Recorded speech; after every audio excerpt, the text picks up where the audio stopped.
Se on Joakim Zenniukselta morjesta. Tänään puhutaan Admin Copilotista ja siitä, miten Zendeskin adminin työ on muuttumassa. Eli jos sä ennen olit semmonen tekninen konfiguroija, jonka piti tietää, missä jokainen yksittäinen nippeli asuu, ja aina kun jotain meni rikki, niin sit sä etit sitä sieltä syvältä asetusten suosta. Admin Copilotin myötä sä operoit hieman ylemmällä tasolla, eli sun ei välttämättä enää tarvitse tietää jokaista yksittäistä asetusta, missä ne elää, vaan se riittää, että sä saat kuvata, minkä muutoksen sä haluat, ja se Admin Copilot pystyy tekemään sen sun puolesta. Lisäksi tämä Admin Copilot ehdottaa jatkuvasti kehitettäviä juttuja sillä taustalla sun puolesta. Etsimisestä siirrytään päättämiseen ja teknisestä tyypistä enemmän semmoiseksi strategiseksi kehittäjäksi. Mä oon nyt tässä Zendeskin Admin Centerissä ja katsotaan miten tää toimii. Eli käytännössä Admin Copilot jakautuu 3 eri osaan. Ensimmäisenä tässä Admin Centerin etusivulla ilmestyy tämmöisiä insightteja, eli käytännössä tarkoittaa sitä, että mikä sun instanssissa on muuttunut viime aikoina. Esimerkiksi voi olla, että resoluutiot on nousussa tai jonkunlainen reopen piikki tai autoassistin suoritus pudonnut, jonkun topikin volyymi kasvanut. Ja kaikki tämä data tulee sun oman instanssin pohjalta, ei mitään geneerisiä benchmarkkeja. Ja pikku disclaimerina, niin mulla tässä demoinstanssissa nyt ei oikeasti palvella asiakkaita, joten mulla tässä ei näy oikeaa dataa, mutta oikeassa ympäristössä tähän sitten tulee se data. Toinen osa on tässä taustalla pyörii koko ajan tämmöinen recommendations, suositukset-osio. Ne on tämmöisiä priorisoituja ehdotuksia siitä, että mitä kannattaa parantaa, ja jokaisessa on perustelu, että mitä se data näytti, mikä toimenpide ehdotetaan ja mikä lopputulos siitä pitäisi tulla. Ja nämä ei ole myöskään mitään geneerisiä vinkkejä, vaan nimenomaan sun tiliin sidottuja. Sitten jos me mennään tänne oikealle ylänurkkaan, klikataan sieltä Admin Copilot-nappia, niin tämä on se 3, eli tämä on se Conversational Assistant, ja tämä on nimenomaan se toimeenpaneva layeri tässä. Eli se on se, jolle sä puhut. Sä pystyt tämän avulla muokkaamaan käytännössä kaiken, minkä sä pystyt sitten Admin Centeristä säätämään raipintoja kautta. Eli esimerkiksi triggerit, näkymät, reitityssäännöt, makrot ja SLAt sun muut.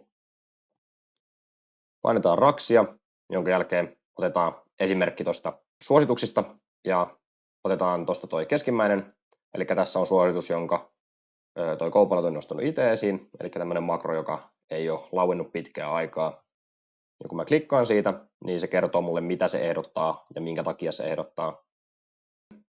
Painetaan tuolta, jonka jälkeen se avaa sen makron tähän näkyville, jotta mä voin muokata sitä. Tai sitten mä voin klikata tuosta Help Me Review, jonka jälkeen se Admin Copilot muokkaa sitä mun puolesta. Kokeillaan toista esimerkkiä. Avataan täältä nyt tämä Conversational Assistant, Admin Copilotin tämä chatti. Ja mä pyydän sitä ihan luonnollisella kielellä käymään läpi mun setupin. Kirjoitetaan sille, että käy läpi tämä instanssi. Yes. Eli käy läpi tämä instanssi ja listaa kaikki triggerit, makrot, automaatit, jotka ei ole lauennut kuukausia. Jaa ne 3 ryhmään. 1, ne jotka on järkevä pitää. Ne jotka kannattaa laittaa inaktiiviseksi, mutta ei poistaa. Ja ne jotka olisi hyvä poistaa. Sen jälkeen mä laitan tämän viestiä eteenpäin, jonka jälkeen se Admin Copilot lähtee miettimään. Ja se ei vaan tyhjennä kaikkea, vaan se listaa ensin, että mitkä kannattaa silti pitää ja perustelee minkä takia, ja sitten ne, jotka kannattaa laittaa inaktiiviseksi, mutta ei poistaa, ja viimeisimpänä vasta ne, jotka on turvallista poistaa. Siitä me saadaan ryhmä 1. Siellä on perusteluita, että minkä takia nämä on fiksuja pitää. Ryhmä 2. Laita inaktiiviseksi, mutta älä poista. Ja kaikki, mitä mä pyysin. Kaikki tässä yhdessä viestissä. Sekä loppuu vielä yhteenveto, että mitkä kannattaa pitää ja mitkä inaktivoidaan ja mitkä poistaa. Nyt mun kannattaisi käydä nämä tarkemmin vielä läpitte. Ja nyt mä sanon sitten silleen, että poistan ne, jotka ei ole ollut käytössä pitkään aikaan. Eli poista ryhmän 3 säännöt. Laitetaan viesti menemään, jonka jälkeen se ei poista niitä heti ensimmäisenä, vaan se yksi kerrallaan käy nämä lävitte, että se ei vahingossa poista kaikkea. Jonka jälkeen se antaa mulle ehdotuksen, että mitä se on poistamassa ennen kuin se poistaa yhtään mitään. Mä voin vielä tästä klikata tarkemmin, joten mä näen esimerkiksi, että mikä sen triggerin numero ID on. Eli tästä mä voin sitten hyväksyä tämän, jonka jälkeen se siirtyy seuraavaan. Ja nyt mä voisin käydä nämä kaikki 15 lävitte, ja mun setup on hieman kevyempi ja vähemmän sääntöjä, joita pitää miettiä, ja pienempi riski seuraavaa muutosta tehdessä. Ja miten sä saat tämän Admin Copilotin päälle? on, että sä menet tänne vasemmalle tänne AI-osioon, sieltä klikkaat Admin Copilot, jonka jälkeen Allow Conversational Assistant.